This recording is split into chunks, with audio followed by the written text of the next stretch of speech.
आपको क्या लगता है कि सरकारी नौकरी की तैयारी के दौरान ही स्ट्रगल करना पड़ेगा और जैसे ही हमारी नौकरी लग जाएगी सारी परेशानियां हमारी खत्म हो जाएंगी? तो आप बिल्कुल गलत सोच रहे हैं। तो हेलो गाइस, मेरा नाम है मंजू और मैं एक गवर्नमेंट टीचर हूं। तो आज के ब्लॉग में हम बात करने वाले हैं कि लाइफ जो है इतनी बिजी हो जाती है, जो आप पहले सोचते हो कि हमारी लाइफ जो है अभी सिर्फ स्ट्रगल है, हम 1 से 1.5 साल या 2 साल अच्छे से मेहनत कर लेंगे, उसके बाद जो है लाइफ जो है बहुत ही आसान हो जाएगी। तो ऐसा नहीं है, आपका स्ट्रगल और धीरे धीरे बढ़ता जाता है, मेंटली प्रेशर बढ़ता जाता है। क्योंकि असली बात तो ये है कि स्ट्रगल सिर्फ तैयारी के दौरान ख़त्म नहीं होता, बल्कि तैयारी के दौरान हम खुद को उस स्ट्रगल के लिए मेंटली प्रिपेयर कर रहे होते हैं। और जैसे ही नौकरी लगती है, हमारी ज़िंदगी का एक नया फेज़ शुरू हो जाता है।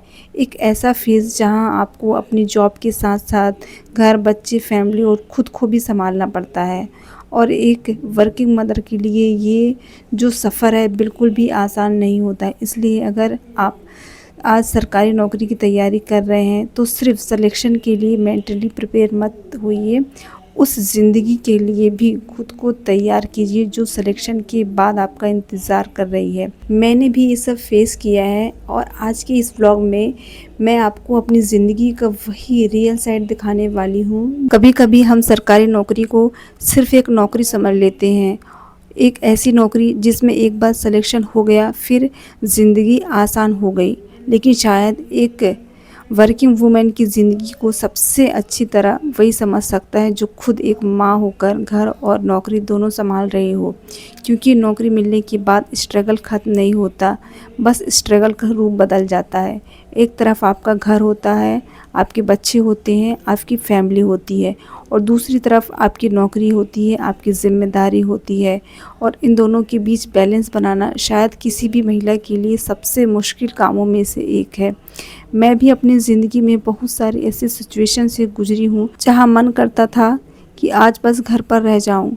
बच्चे की तबीयत ठीक नहीं है, बच्चे को मेरी ज़रूरत है, घर में कोई काम है, मन बिल्कुल नहीं करता कि उन्हें छोड़कर जाऊँ, लेकिन फिर भी खुद को समझाना ही पड़ता है कि जाना ही है। क्योंकि नौकरी सिर्फ हमारी इच्छा नहीं होती, उसके साथ हमारी ज़िम्मेदारी भी जुड़ी होती है। और शायद यही एक माँ के अंदर सबसे ज़्यादा गिल्ट पैदा करता है। कभी लगता है कि मैं अपने बच्चे के साथ नहीं हूँ, कभी लगता है कि शायद मैं एक अच्छी माँ नहीं हूँ, कभी लगता है मैं अपने परिवार को उतना समय नहीं दे पा रही हूँ जितना मुझे देना चाहिए। लेकिन धीरे धीरे मैंने एक चीज़ समझी है कि अपने परिवार के लिए काम करना भी परिवार की केयर करने का ही एक तरीका है। कभी कभी उसके अच्छे फ्यूचर के लिए अपने आज के कंफर्ट को सेक्रीफाइस करना भी प्यार होता है। और हाँ, इसके लिए कभी कभी हमें थोड़ा सा सेल्फिश भी बनना पड़ता है या अपने परिवार के लिए होता है। क्योंकि अगर हम एक बार अपनी रिस्पॉन्सिबिलिटी छोड़कर सिर्फ उस मोमेंट के इमोशन सिचुएशन को देखेंगे तो शायद आगे चलकर चीज़ें और ज़्यादा मुश्किल हो सकती हैं। इसलिए मैंने अपनी ज़िंदगी में एक चीज़ सीखी है कि हर सिचुएशन में परफेक्ट सॉल्यूशन नहीं होता, बस सिचुएशन को मैनेज करना होता है। और इसके लिए मैंने कभी ये नहीं सोचा कि हर जिम्मेदारी सिर्फ मेरी है। आज मेरे बच्चे की तबीयत ठीक नहीं है, लेकिन हम क्या करते हैं, कभी कभी मैं छुट्टी ले लेती हूँ, कभी मेरे हस्बैंड छुट्टी ले लेते हैं, कभी कोई ज़रूरी काम हो तो हम दोनों आपस में एडजस्ट कर लेते हैं। और कभी कभी मेरा बड़ा बेटा भी छोटे भाई का बहुत अच्छे से ख्याल रख लेता है। और सच कहूँ तो एक माँ के लिए इससे बड़ी राहत की बात शायद ही कुछ नहीं है कि उसके बच्चे एक दूसरे का ख्याल रखना सीख रहे हैं। मैं हमेशा कोशिश करती हूँ कि मेरे दोनों बेटों के बीच बॉन्डिंग अच्छी रहे, क्योंकि मैं जानती हूँ कि हम माता पिता हमेशा उनके साथ नहीं रहेंगे।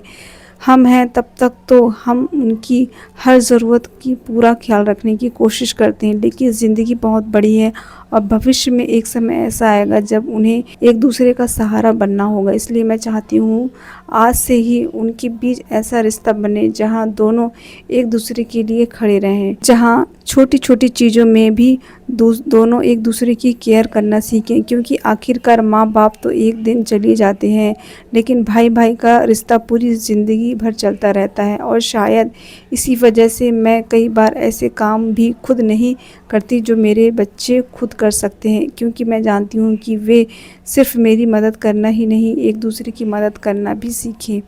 उनके बीच प्यार और अंडरस्टैंडिंग मेरे लिए बहुत इम्पोर्टेंट है। और मुझे लगता है पेरेंटिंग का मतलब सिर्फ बच्चे की हर ज़रूरत को पूरा करना नहीं है, उन्हें ज़िंदगी के लिए तैयार करना भी पेरेंटिंग का ही हिस्सा है।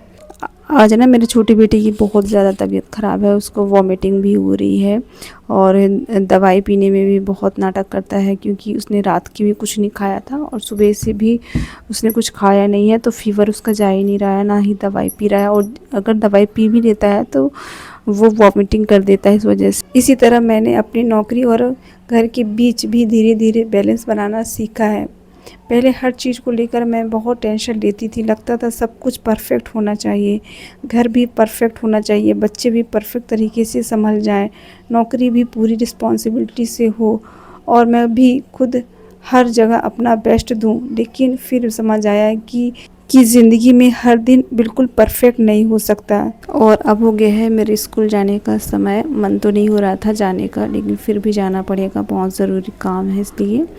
तो आज जो है मेरा जो है बेटा घर पे है और मैं कोशिश करूँगी कि जल्दी लौट के आ जाऊँ। पहले सिचुएशन को समझती हूँ, फिर सोचती हूँ कि सॉल्यूशन क्या हो सकता है और जो पॉसिबल होता है उसे कामली हैंडल करने की कोशिश करती हूँ। हर चीज़ का सिचुएशन उसी समय नहीं मिलता है, कई बार थोड़ा टाइम देना पड़ता है, कई बार किसी की मदद लेनी पड़ती है और कई बार हमें अपनी प्रायोरिटी बदलनी पड़ती है, लेकिन धीरे धीरे चीज़ें ठीक हो जाती हैं और शायद यही लाइफ है। तो आपको सिर्फ सिलेबस और एग्ज़ाम की तैयारी नहीं करनी है, आपको मेंटली भी खुद को तैयार करना है, क्योंकि सिलेक्शन के बाद ज़िंदगी ख़त्म नहीं होगी, बल्कि ज़िंदगी का एक नया फेज़ शुरू होता है। आपको नौकरी भी करनी है, घर भी देखना है, बच्चों की ज़रूरत भी पूरी करनी है और कभी उनकी तबीयत ख़राब होगी, कभी घर में कोई प्रॉब्लम आ जाएगी और कभी आपका मन नहीं करेगा कि आप काम पर जाएं, लेकिन फिर भी आपको जाना पड़ेगा।